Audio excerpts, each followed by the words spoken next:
নমস্কার, কেমন আছেন সবাই? আশা করছি সবাই খুব ভালো আছেন। এই জীবনের নতুন একটি ব্লগে আপনাদের সবাইকে অনেক অনেক স্বাগত জানাচ্ছি। আজ আমাদেরকে ডেকেছে, ডিস্ট্রিক্টের একটি প্রোগ্রাম হয়েছে, সেখানে একটি অ্যাওয়ার্ড পাওয়া রয়েছে আমাদের স্কুলের। তো তার জন্য আমি রেডি হয়ে প্রায় সকাল 9টা বাজে, কিন্তু আমাদের ধন কিন্তু ওঠেনি। প্রোগ্রাম শুরু হবে 11টা সাড়ে 11টার থেকে। তো আমি মোটামুটি পুরো রেডি। ধন উঠলেই ওকে আমি বাড়িতে দিয়ে মার কাছে দিয়ে তারপর আমি বেরোবো। আর শাড়ি পরার প্রোগ্রাম ছিল, কিন্তু 2-3 দিন এক্সামে শাড়ি পরতে পরতে আমি টায়ার্ড। তো এখন শাড়ি পরা বাদ দিয়ে কুর্তা পরলাম, সালোয়ার কামিজ পরলাম। তো এদিকে দেখতে পাচ্ছেন আমাদের ধন উঠে পড়েছে, তো ওকে একটু আদর করলাম। এখন আমি ধনকে নিয়ে যাব আমাদের মার কাছে। তো ওকে ডাকছিলাম আসো আসো বলে, ও কিন্তু উঠছিল না। তো যাই হোক, আমি ওকে ওইভাবেই রেখে একটু বিছানাটা তুললাম। তো ওকে তুলে, আর ওর কোনো কিছুই করা হয়নি, মানে যেভাবে তুললাম সেইভাবেই ওকে নিয়ে যাবো আর কি। তো আমার প্রতিটা দিন এমনটা রুটিন হয়। আর যখন মানে আমি আগে বেরোই তখন আমাদের মিস্টার ইন্ডিয়া থাকে, আর যখন মিস্টার ইন্ডিয়া থাকে না তখন আমাদের দিদি থাকে। তো আমরা তিনজনের মধ্যে থেকে যে কোনো একজন আমাদের ধনকে নিয়ে মার কাছে দিয়ে আসি। তো মার কাছে দেওয়ার কারণ হলো, মার কাছে দিলে আমার মনটা শান্তি হয়। আর প্রথম থেকে যেহেতু মার কাছে দিয়ে আসছি, তার জন্য মানে মার কাছেই দেওয়া আর কি। তো এবার ধনকে আমি মুখটা ধুয়ে দিলাম, যেহেতু ও ঘুম থেকে উঠেছে। সকাল 9:30 বাজে। তো সব খাওয়া দাওয়া, সকালের খাওয়া থেকে আমি আর ধন যাচ্ছি আমাদের ধনের মিমির কাছে।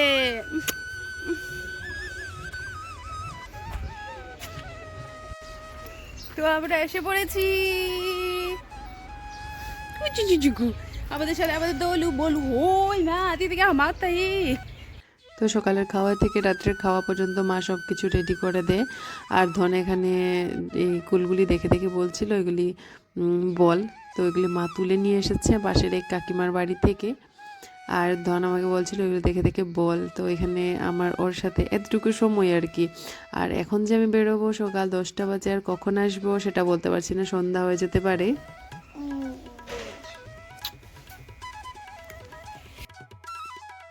আর ইনি হচ্ছেন আমাদের শিনু। আমাদের শিনুকে আমাদের মামা দিয়েছে। আর ইনি হচ্ছে আমাদের দলু, শিনুর ছেলে দলু। দলু আমার কাছেই থাকে আর শিনু মার কাছে। তো এই যে দলুর আমাদের কিন্তু খুব হেলদি। দলু হচ্ছে ছেলে আর কি। তো যাই হোক, দলু আমরা যদিও না থাকি তবু পুরোটা দিন কিন্তু ও মানে বাড়ির মধ্যেই পাহারা দিয়ে থাকে। আর এখানটায় মার যেগুলি কুল ছিল সেগুলি আমি সবগুলি তুলে তুলে মার কাছে দিয়ে দিলাম আর কি, কারণ আমাদের ধন এদিকে ওদিকে ছিটিয়ে দিচ্ছিল। আমাদের ধনকে মা খাওয়ার জন্য ডাকছিল, কিন্তু ওকে যে খাওয়ানো এটাও খুব বড় ব্যাপার এখন। ওকে অন্যদিকে ভুলিয়ে বালিয়ে পটিয়ে ওকে খাওয়াতে হয়। আর ও এখানটায় এসে কুলগুলি খুঁজছিল আর কি, যেগুলো আমি তুলে রেখে দিলাম, মার কাছে দিয়ে দিলাম।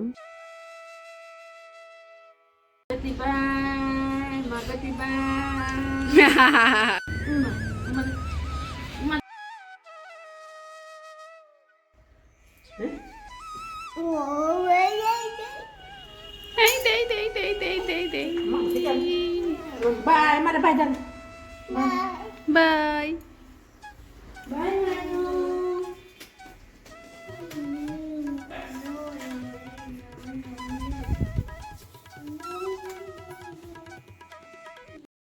এখানটায় আমাদের মাসিমণিও রেডি হচ্ছিল, শিলচর যাবে, ও গাড়ি সার্ভিসিং করাবে। ভাবলাম ঠাকুমাকে একবার দেখে যাই।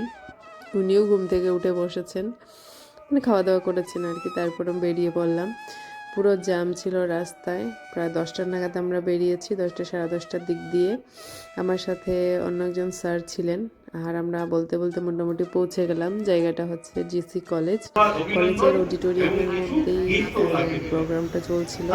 তো অনেক মানে পুরো কাছাড় ডিস্ট্রিক্টের প্রায় 300টা স্কুল, 280 মনে হয় স্কুলকে অ্যাওয়ার্ড দেওয়া হয়েছে। প্রতিটা ক্লাস্টারে এক একটা স্কুলে, প্রত্যেক ক্লাস্টারে একটা স্কুল করে। তো প্রত্যেক স্কুলের প্রেসিডেন্ট এবং ইনচার্জ যিনি, ওনাকে যেতে হয়। তো যাই হোক, প্রোগ্রামটা মোটামুটি ভালোই ছিল। রিফ্রেশমেন্টও যা ছিল মোটামুটি ভালোই ছিল, খারাপ না। দুপুরের খাওয়া দাওয়া এতটা দরকার পড়েনি, তবুও বাইরের দিকে রিফ্রেশমেন্টের মধ্যেও ছিল, চা ছিল, জল ছিল। বাইরের দিকে এতটা ভালো সুবিধা করে দিয়েছে, ডাস্টবিন দিয়েছে, তারপরেও দেখতে পাচ্ছেন সব বাইরের দিক দিয়ে পড়ে আছে। তো কোনো কিছু করার নেই। এখানটায় আমার দাদার সাথে দেখা হয়ে যায়। তো এই যে আমাদের দাদাভাই পাশের রেঞ্জের একটা মিষ্টির দিক দিয়ে দেখে লোভী হয়ে যাচ্ছিলেন। তো যাই হোক, এখন ওনার প্রাইসটা আমি ভিডিও করে দিলাম, আমারটা উনি করে দিয়েছেন। আর এরপরে সবাই প্রাইজ নিতে নিতে মোটামুটি প্রোগ্রাম শেষ। আর দিনটা কিন্তু ভালোই কাটলো আমাদের।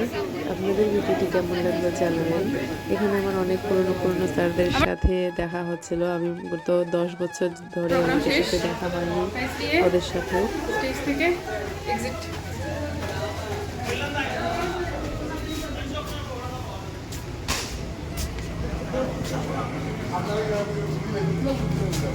তাহলে আজকের ভিডিওটি এখানেই শেষ করছি। ভালো থাকবেন, সুস্থ থাকবেন। আবারও দেখা হবে নতুন একটি ব্লগের সাথে। রাধে রাধে।